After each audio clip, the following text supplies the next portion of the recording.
ఎప్పుడు ఎవరిని అవమానించకూడదు. మన సృష్టిలో, మన హిందూ ధర్మంలో ఎక్కడ అవమానం జరిగిందో అక్కడే సన్మానం జరిగింది. వినాయక చవితి నాడు వినాయకుడికి అవమానం జరిగింది. అంత చక్కగా అందరూ ఆడవాళ్ళందరూ నీలకంఠాపురం గ్రామస్తులందరూ పెట్టిన ఉండ్రాళ్ళని తినే వినాయకుడు నడవలేక ఇబ్బంది పడుతున్నాడు. పాపం అపశోపాలు పడుతూ ఉంటే చంద్రుడు చూసి భలే నడుస్తున్నావే అని చెప్పి నవ్వాడు.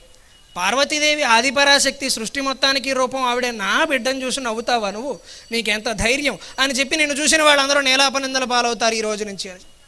అక్కడ ప్రారంభమైన వినాయక చవితి కథ ఎక్కడ ముగిసిందండి? వినాయకుడికి అవమానంతో మొదలైంది, అదే వినాయకుడికి సన్మానంతో కథ ముగిసింది. అంటే ఎక్కడ అవమానం జరుగుతుందో అక్కడ సన్మానం జరుగుతుంది. ఎన్ని దేవతా విగ్రహాలున్నా, పార్వతీ పరమేశ్వరులు ఉన్నా సరే వినాయకుడికి మొదటి నమస్కారం పెట్టకుండా ఇంకెవరికి పెట్టడానికి మన ధర్మం ఒప్పుకో. అంటే ఎవరిని మొట్టమొదట అవమానించామో వారినే మొట్టమొదట నమస్కరించి, వారి పాదాలకు నమస్కరించి, నీ ఆశీస్సులతో, నీ అనుమతితో ఇతర విగ్రహాలను చూడడానికి వెడుతున్నామని చెప్పాలి.